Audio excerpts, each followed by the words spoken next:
Thank you, everybody, and welcome to the Spark here on More TV. I'm your host, Ingrid Bolaños. Gracias a todos y bienvenidos aquí en More TV. Soy su presentadora, Ingrid Bolaños.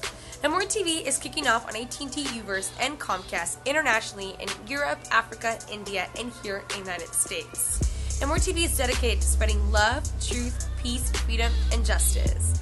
But here in the Spark, we're dedicated to you guys. You, the viewers, get to send in all the topics and discussion questions that you guys want to talk about. So, America, are you ready to spark a thought?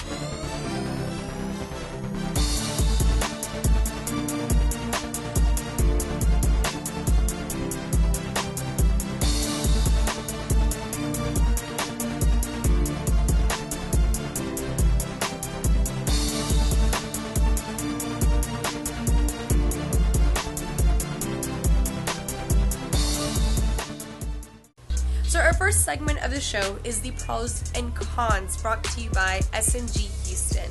So you guys can send in the topics that you guys want us to do the pros and cons for at sparkathought@gmail.com, or it's right below. So our first topic would be the presidential campaigns that are going on right now. Because of the constitutional term limits, President Barack Obama will not be seeking re-election in 2016. But we have a lot of candidates running for the Democratic and Republican Party. The Democratic Party, we have former United States Secretary of State Hillary Clinton, former Governor Martin O'Malley, United States Senator Bernie Sanders. Now from the Republican Party, we have former Governor Jeb Bush, Dr. Ben Carson, Governor Chris Christie, United States Senator Ted Cruz, businesswoman Carly Fiorina, former Governor Jim Gilmore, United States Senator Lindsey Graham, former Governor Mike Huckabee, Governor John Kasich, former Governor George Pataki, United States Senator Rand Paul, United States Senator Marco Rubio, former United States Senator Rick Santorum, and businessman Donald Trump. So from the Democratic Party, we have Hillary Clinton and Bernie Sanders in the leads. And from the Republican Party, we have Dr. Ben Carson and Donald Trump in the lead. We'll discuss a couple of pros and cons from all candidates, and you guys get to decide who you think is the best choice for president. So Hillary Clinton is a well-known candidate because of her husband. Her husband, Bill Clinton, was a previous president from 1982 to 2000 here in the United States. So let's start with some of her pros. Since she was the First Lady for 8 years, she has a lot of hands-on experience on what it is to be in the White House and dealing with political issues.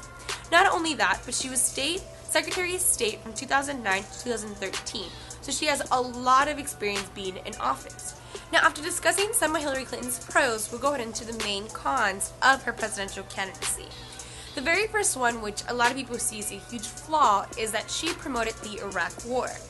Now, for a lot of Americans who have family members that are in the military, that is something they're definitely against. But not only them, but a lot of people who don't promote war were definitely against her decision to be for it. On top of that, because her husband was president for 8 years, a lot of people are scared that she might be influenced by his decisions when he was president. So they're scared that she might make some of the same decisions. But other than that, those are her pros and cons, and we'll go into the Republican Party next. So for a lot of you guys, if you guys watch TV, you know that Donald Trump is in the lead for the Republican Party for the presidential campaigns. Now, Donald Trump is a well-respected man in the business world. That's one of his pros. He has a lot of business experience. He is well known in the real estate experience and he owns tons and tons of buildings. So he has a lot of connections, which a lot of candidates don't have, not as much as he does. He has decades of experience in the business world. Now, on top of that, because of some of the offensive statements that he's made, he's obviously has a lot of enemies against him. But because of his honesty, people actually respect him that way. Presidents aren't known, or at least politics aren't really known as people who say the truth. So because of the way he speaks and everything that he said, people respect him for his honesty. Now we'll go into his cons next.